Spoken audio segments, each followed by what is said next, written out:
Bro is lying," Andrea shouted, her small voice cut through the stifling tension of the courtroom, ringing with an innocent yet fierce conviction that took everyone by surprise. George's eyes, usually filled with a cold indifference, widened momentarily, betraying a flicker of alarm. He had polished his act so well, but now his facade was cracking under the weight of his daughter's words. The judge, already weary from a long day, raised an eyebrow at the unexpected outburst. "Andrea, please calm down," the judge said, her voice steady but encouraging. "Why don't you tell us exactly what you mean?" Taking a deep breath, Andrea felt the memories of her mother wrap around her like a gentle embrace. She clutched the stuffed bear her mom had given her, feeling its familiar softness steady her racing heart. "Dad doesn't care about me," she continued, her voice growing stronger with each word. "He just wants the life insurance money. I heard him talking about it."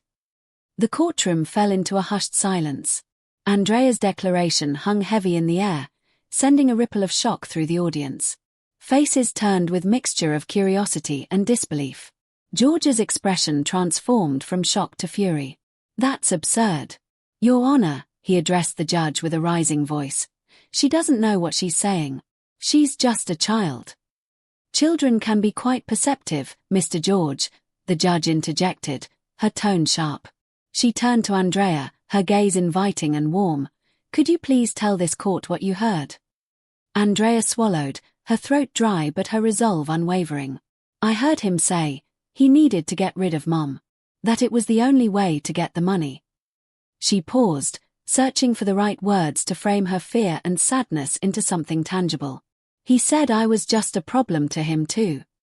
Gasps swept through the courtroom again, louder this time. Andrea could see George's face turning crimson, anger bubbling beneath the surface like a pot about to boil over. "You're twisting my words," he spat, desperation coloring his tone. "This is ridiculous. Children say the wildest things." But the judge held up a hand, silencing him. "I believe we need to address these serious allegations." She turned back to Andrea. "What else do you remember?" Andrea hesitated briefly, glancing at George, whose expression screamed rage. "He ruined Mom's car. I heard him say it was all taken care of, that she wouldn't bother us anymore." The words tumbled out, and with each one, she felt a mix of fear and relief. No more hiding. No more silence. With that, the judge leaned forward in her chair, the gravity of Andrea's words settling heavily upon the entire court. "Mr. George, these are very serious accusations. If proven, they could change the course of everything." George's bravado faltered, and the glimmers of panic once more danced in his eyes. "This isn't true," he protested, his voice trembling. Through tears but unwavering, Andrea said, "I'm not lying. He is." Every heartbeat echoed her truth, a truth that had been so painful to carry alone. As the courtroom settled into uneasy murmurs, Andrea felt all eyes on her, soaking in her courage. This was not merely about her father's lies. It was about reclaiming her voice, finding justice, and holding on to hope amid despair. Somewhere deep inside, she knew that today would mark a turning point, not just for her but for everyone, as secrets were unwrapped like fragile gifts forcing light onto the shadows that had loomed for too long. "Your Honor, I demand a recess." George's voice boomed, breaking the tense silence that followed Andrea's shocking confession.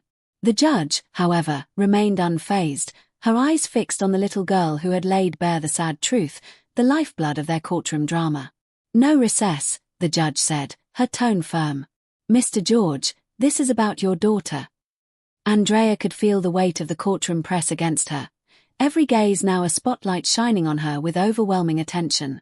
The murmurs of disbelief and rising tension swirled around her, yet she found solace in the familiar grip of her stuffed bear, its presence anchoring her during such uncertain times. George's face twitched with mounting anger, his disbelief boiling over. "This is absurd. This child is confused, Your Honor. She just wants attention." "Mr. George," the judge interrupted, a flash of irritation crossing her face, "the accusations raised are serious. You need to address them with clarity." She turned to Andrea. "What else did you hear?" Andrea felt the tremor in her legs but steadied her breath. I heard him say it was all just a game. That he needed to make it look real so he wouldn't get caught. The gasps turned into whispers, a murmuring tide washing through the courtroom. The flicker of surprise ignited even further when Andrea added, "He said Mom was too smart for him and that nothing could go wrong if she wasn't in the way anymore." "No!" George shouted, a mix of anger and panic erupting from him. "That's a lie.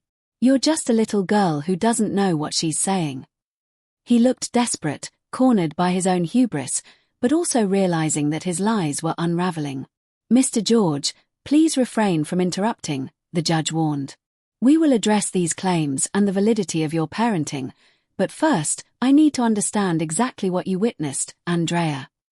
"Dad told someone on the phone," she blurted, the eyes of the courtroom stealing on her like arrows. "He was laughing.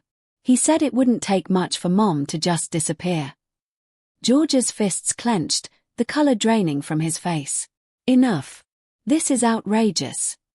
He shot up from his seat, his voice rising in a desperate crescendo. "This little girl is trying to destroy me. I am her father." The judge raised an eyebrow, unflinching. "You're right to protect your image, Mr. George, but you do not have the right to silence your daughter. It's clear she feels deeply about her mother's untimely death." "Please," Andrea said, her voice quavering yet powerful, "I'm scared. He used to love her, and now he just pretends to care. I wish Mom was here."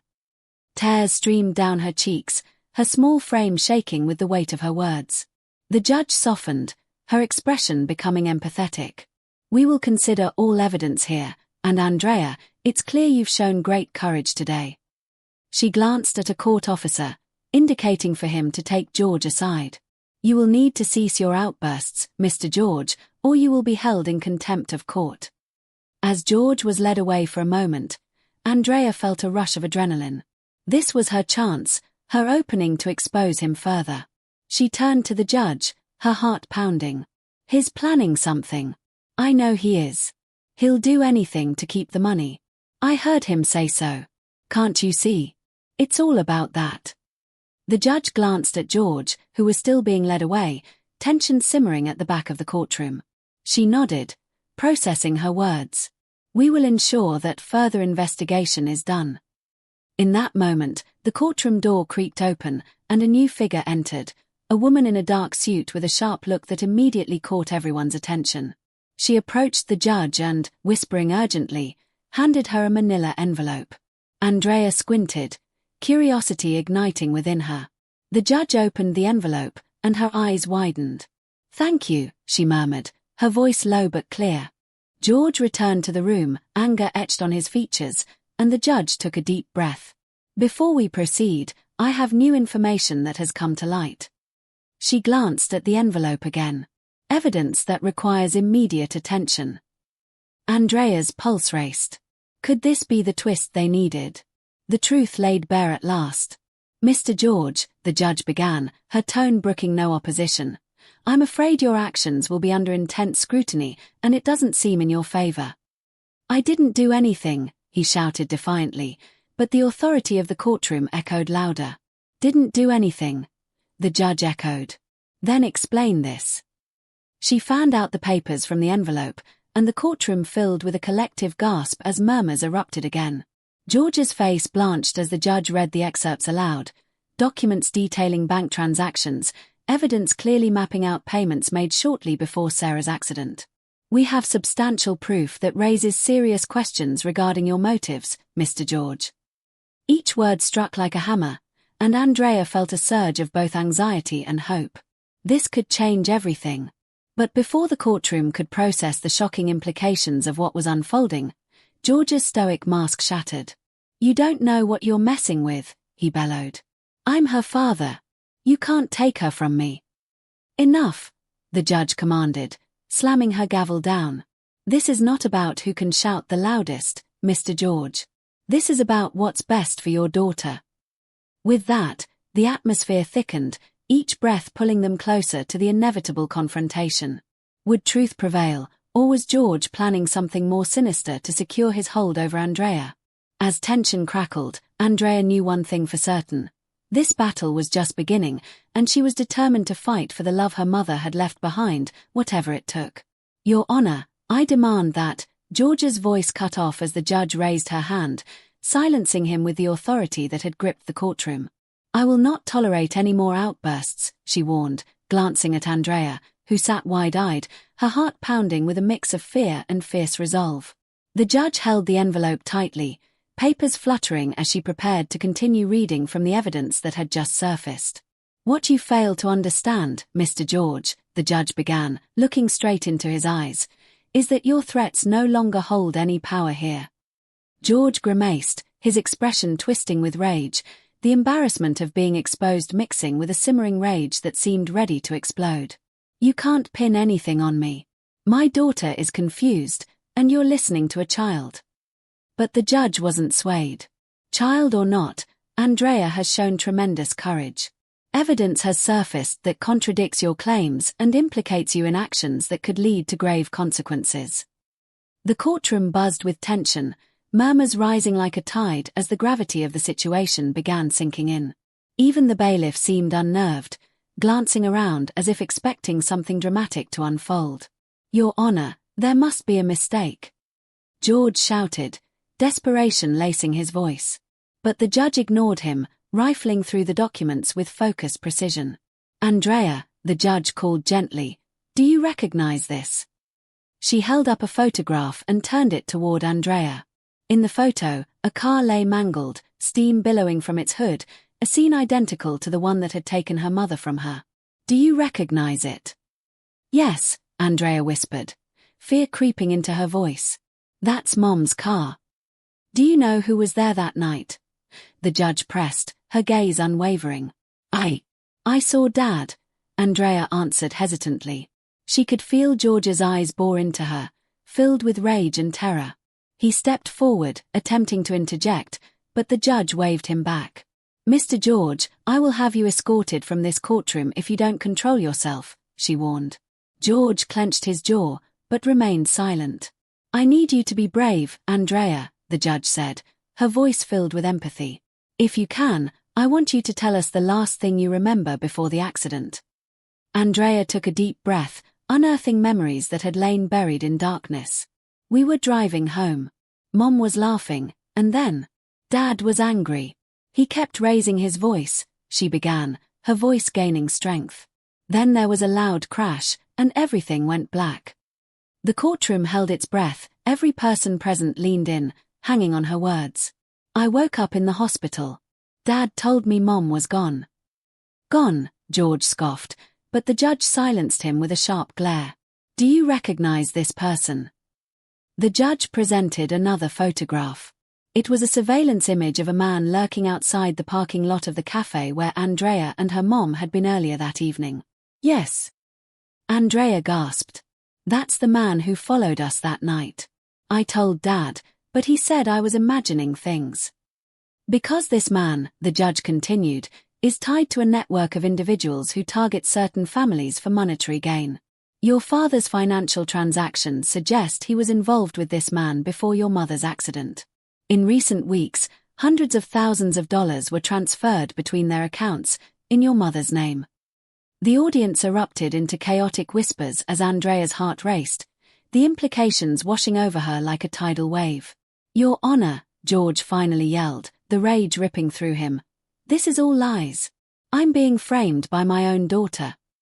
Enough, the judge said sternly, her voice resonating with finality. The evidence points to a failed plan on your part, Mr. George. You intended to profit from your wife's death, and now you've been caught. Lies. This is all lies. He paced frantically, each step bringing him closer to the edge of losing everything. In a moment of clarity, Andrea felt the weight of her truth pushing through the fog of fear. You hurt Mom, she shouted, her small voice strong. You were going to hurt us both. But now everyone knows. With those words, the room seemed to gasp in unison. George's face twisted in an array of emotions, from anger to desperation, and finally to something else, something darker. He stepped back, eyes darting around for an escape that wasn't there. Get away from her! A voice barked from the back of the courtroom, and an officer surged forward, caught in the moment. Before he could react, George lunged forward with a wild look, desperation fueling his every move. "You don't understand. I did it for us. I had to," he screamed, his voice cracking under the pressure. "Stop," the judge commanded, her voice sharp as a blade. "Take him into custody." "No," George bellowed, panic flooding his face. He glanced wildly at Andrea, and for one fleeting moment, their eyes locked, an explosion of understanding passing between them, filled with betrayal, disappointment, and a hint of desperation. "You'll regret this, Andrea," he yelled, his voice echoing through the courtroom like a ghost haunting the halls. "You have no idea what you're doing." But Andrea stood her ground, her heart pounding with adrenaline and a newfound strength. "I know exactly what I'm doing," she said, her voice steady and clear. "I'm telling the truth." And with that declaration, the officers moved in, apprehending George as the judge looked on, her expression a mix of relief and resolve. As George was led away, the murmurs turned into a soft applause, the audience recognizing the bravery in Andrea's stand. But amid the chaos, one truth resonated clear: the battle was far from over. In the aftermath, as the estranged father was taken through the door, Andrea felt a weight lift off her shoulders. She had fought for her mother's truth, for justice, and now she stood as a beacon of that strength. Just as the judge prepared to close the hearing, a strange flicker flared in Andrea's vision. She turned, her heart racing again, as she caught sight of the mysterious man from the photograph slipping out through the courtroom entrance, a sinister grin playing upon his lips. In that shocking moment, realization struck her like lightning. This wasn't just about George. The web was larger, darker, and far more dangerous than she could have ever imagined. With the crowd still buzzing in the aftermath of emotional revelation, Andrea knew she had only just begun to uncover the truth. The stakes were now higher than ever, and she was caught in a web of secrets that could threaten everything she held dear. But one thing was certain: she wouldn't back down. As the echoes of the courtroom began to settle, Andrea's journey had ignited a fire within her, a resolve to expose every shadow lurking in the depths, and she wouldn't stop until every final thread was unraveled, no matter the cost. Just as the doors slamming shut behind George came to a close, one last chilling thought registered in her mind. If there were more involved, then they all would stop at nothing to keep their secrets safe. And she was ready for the fight of her life, not only for herself but for her mother's legacy and the truth that had to come out, no matter the darkness that awaited. As she stepped forward, a fire ignited within her. The battle was far from over. In this storm of chaos and battle cries, one sentiment rang loud: justice would be hers.